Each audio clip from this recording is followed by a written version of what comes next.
Hi guys, welcome back to the channel. Thank you all so much for being here. I'm going to do a different kind of read today.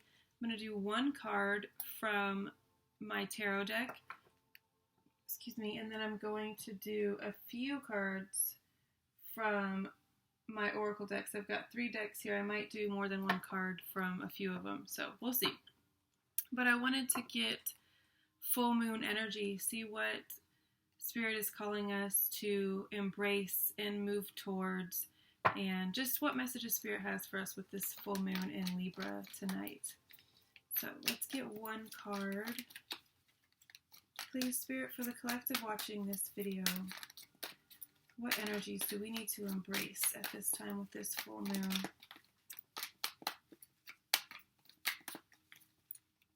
What energies? The Devil. Okay. Queen of Pentacles on the bottom of the deck. So that is just confirmation for me that we are taking the positive aspects of this card, of Capricorn energy, of the really stable, really money-wise, able to save, able to invest, knows how to generate income, and those kinds of qualities, very dedicated to their work and to the stability of not only themselves but their family. I feel like that's the kind of energy that we're embracing at this time, that we're kind of stepping into.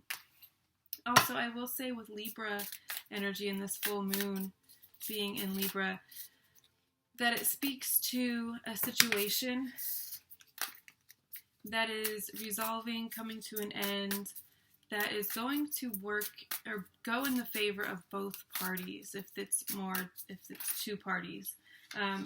Basically, all people's involved will be happy with the outcome, will embrace the outcome. It's like a win-win situation with this Libra full moon energy. That was way too many cards. I know I said possibly more than one, but not 40. All right, a few cards, please, Spirit. What energies are we embracing with this full moon? Stepping into, moving through. This could also be with full moons. It's more about releasing and letting go of than it is about attracting.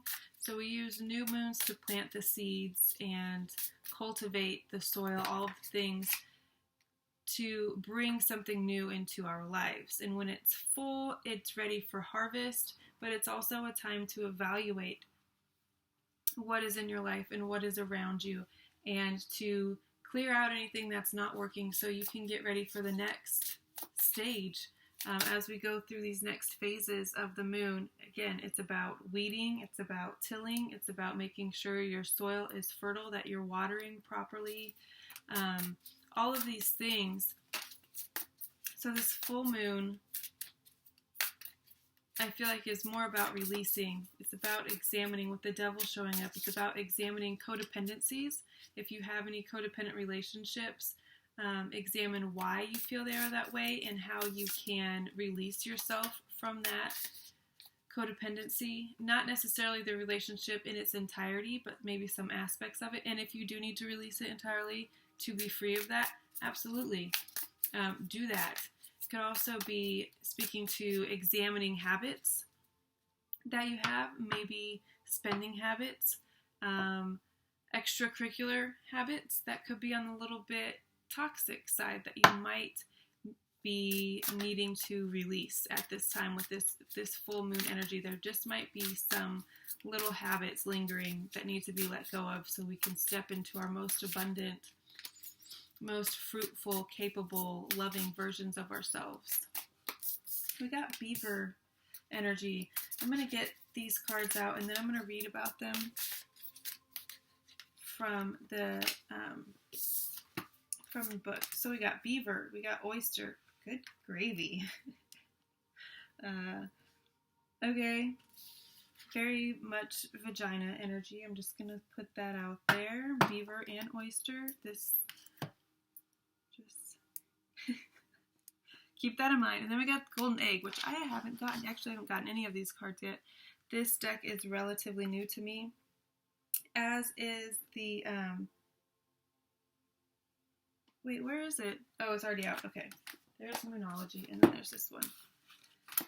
Beltane Oracle, I just got like a week ago. I actually haven't used it in any readings yet. This one I have, but I just haven't gotten these cards yet. All right. Beaver and Oyster, water energy, right? That's the water symbol. Yes, beaver. Hard worker, loyal, tireless, family first. All of the things that I was saying about Capricorn energy, all the good traits about Capricorn. They're very hardworking. They're very dedicated to the stability of not only themselves, but their family. If you remember all that stuff I was saying in the beginning about the devil energy, I feel like that is what Spirit is wanting you to focus on at this time. The stability of your home front, the stability of your family, solid foundations, investments, legacy even. All right, the beaver personality is a welcome sight. These good-natured and dependable creatures have infinite love and enthusiasm for family and express it by way of the earth element, providing a home, financially stable. Although a beaver doesn't usually initiate a project, once started, they'll work steadily for weeks, months, or years to see it through. The beaver card appears when the task at hand requires your long-term, steady effort. It can also signify that it's time for some karma yoga, selfless service. When in balance, happy, meaningful work. When out of balance, feels useless and worn out. To bring into balance, physical labor, selfless service. Interesting. Okay. Let's read about the oyster.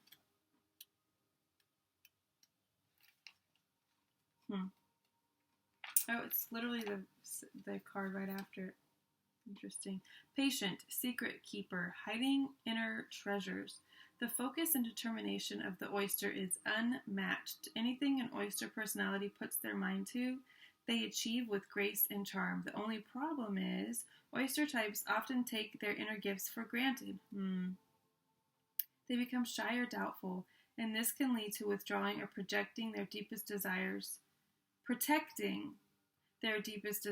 in life's work. When the oyster card appears, it's important to reveal your inner treasures. What is it you've been hesitant to share? The world is waiting to see. When in balance, feels blessed, generous, and masterful. When out of balance, reluctant, gripping, clams up. To bring into balance, share something. Interesting. So maybe there is something, a book, a story,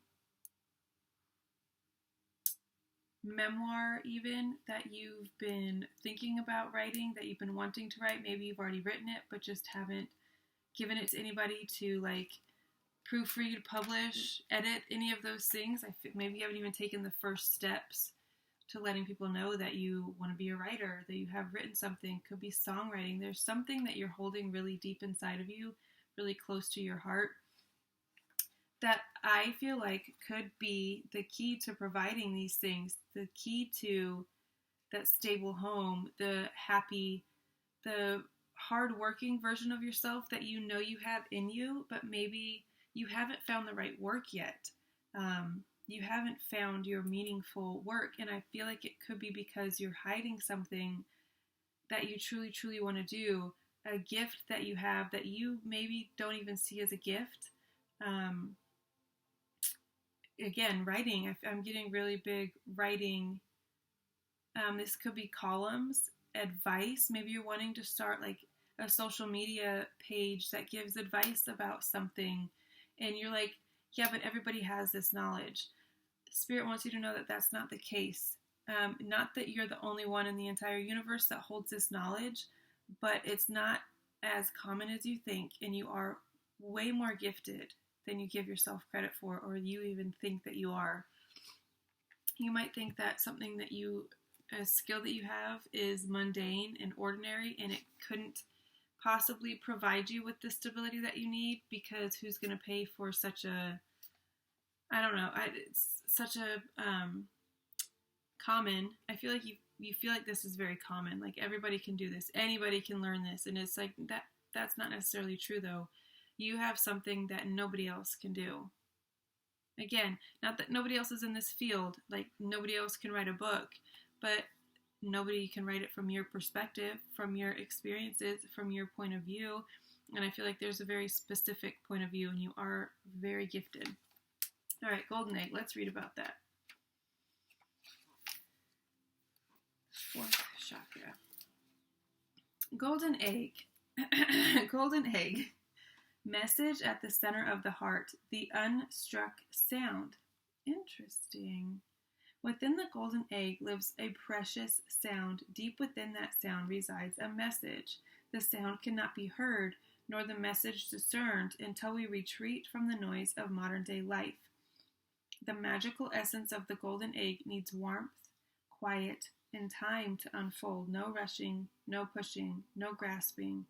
Find a place of deep and restful ease, perhaps through yoga or meditation. If you do not yet have a meditation practice, take some time for introspection or contemplation. When the mind begins to settle and the breath is calm, ask the question that weighs heaviest on your heart, staying open to any response you hear. Engaging with the energy of the golden egg is an advanced practice. It requires becoming intimate with your own very essence. Is that the right order of those words? It requires becoming intimate with your own very essence. Okay, and comfortable with vulnerability. When a feeling of tenderness or gratitude arises from deep within you, know that you are well on your way. Your chest may swell, like you're seeing an old friend that's been away for a long, long time. Listen to the message they've been waiting to tell you. The golden egg in the fourth chakra. The subtle essence of the golden egg is nestled deep within the heart center at the fourth chakra. This chakra is the home of self or soul. By bringing the mind into this center, we discover a portal to the most intimate and luminous space.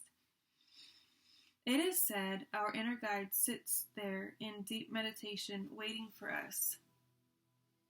Anahata, which is the heart chakra, fourth chakra, translates to the unstruck sound. It's interesting. When I was reading that, I got very clear visions of like songwriting and singing, maybe starting a YouTube channel of your music, of you just playing your music with your guitar, a cappella, singing, whatever it is. I'm just getting really big energy of songwriting and singing. With that unstruck sound, I feel like you keep your voice very hidden. There might not be a ton of people in your life who know you, if you do sing, that you do sing, that know that you write songs, that know that you even are really into music like that. It could be something that you keep really, really closely guarded. All right, let's do our Moonology Oracle cards next. Got some interesting messages so far. Overall energy is share your voice, sing your song, write your song, tell your story, share your message, put yourself out there.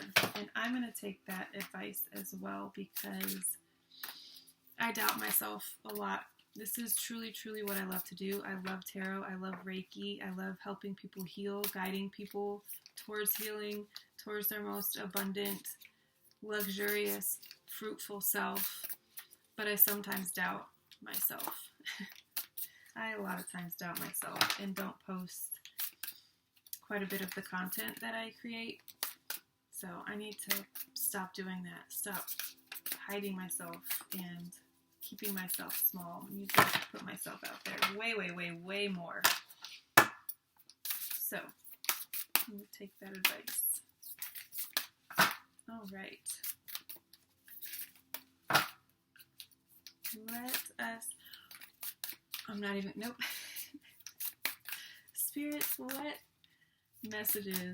other messages via the moon do we have for the collective watching this video at this time? Most necessary and accurate messages for them at this time. What messages does the moon, this full moon in Libra, what energies are we embracing? What are we harvesting at this time? Oh, we got 2. Okay, I was only wanting 1, but that is okay. We'll take 2. Full moon in Taurus. Your dreams need a practical plan. Okay. New moon in Sagittarius. Ouch. Luck is on your side. Get rid of this because we're done with it. Alright. Moonology. Luck is on your side. Let's start there. Actually, I'm closer to Taurus because it's right here. Alright, let's do full moon in Taurus. Your dreams need a practical plan. Sometimes you need to weave a bit of magic, and sometimes you need to be practical, and sometimes you need to find a combination of these two. I feel like definitely hard work, practicality, physical plans, blueprints, things like that are going to be very important at this time, and it's going to be very easy for you to embrace these with the Devil, Capricorn energy, and the Beaver being here. Very hardworking, very dedicated, very plan-oriented. So I feel like now is the time to sit down and come up with a solid plan for whatever it is that you're wanting to share, to bring to the forefront, to scream from the rooftops.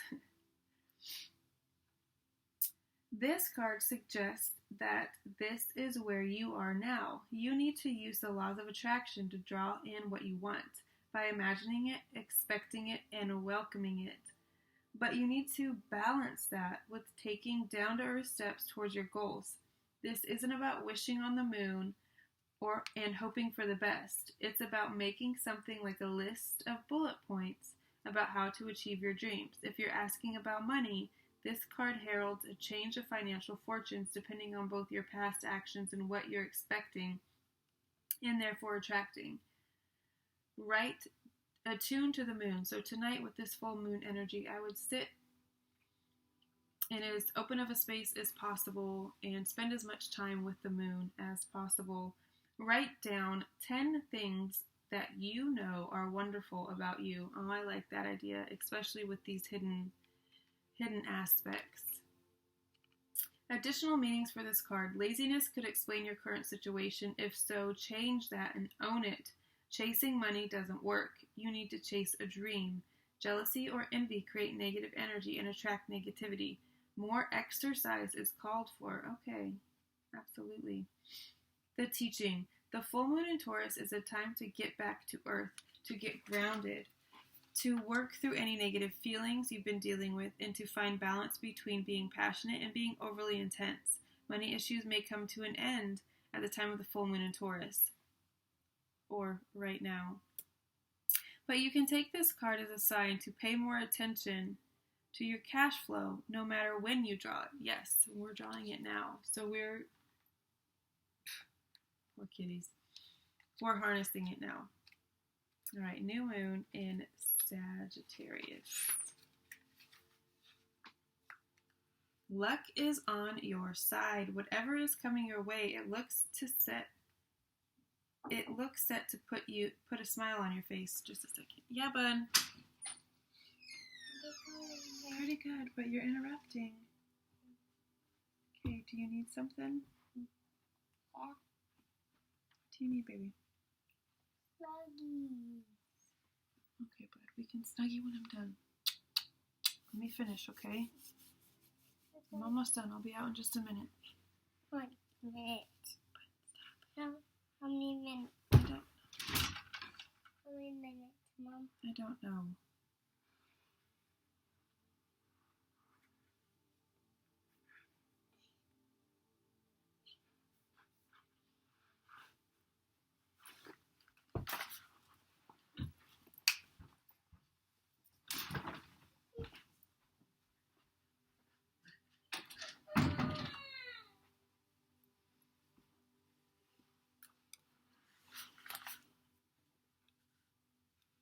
Sorry guys, I'll be back with a part 2. I'll pick up where I left off and post a part 2 to this This is getting a little long anyways. We're already 20 minutes in. So if you want to join us for the part 2 and learn about the new moon in Sagittarius, and then we're going to draw from the Seasons of the Witch deck, Beltane Oracle, which is beautiful. Join me for part 2. Alright guys, I'll see you later. Love you all so much. Bye.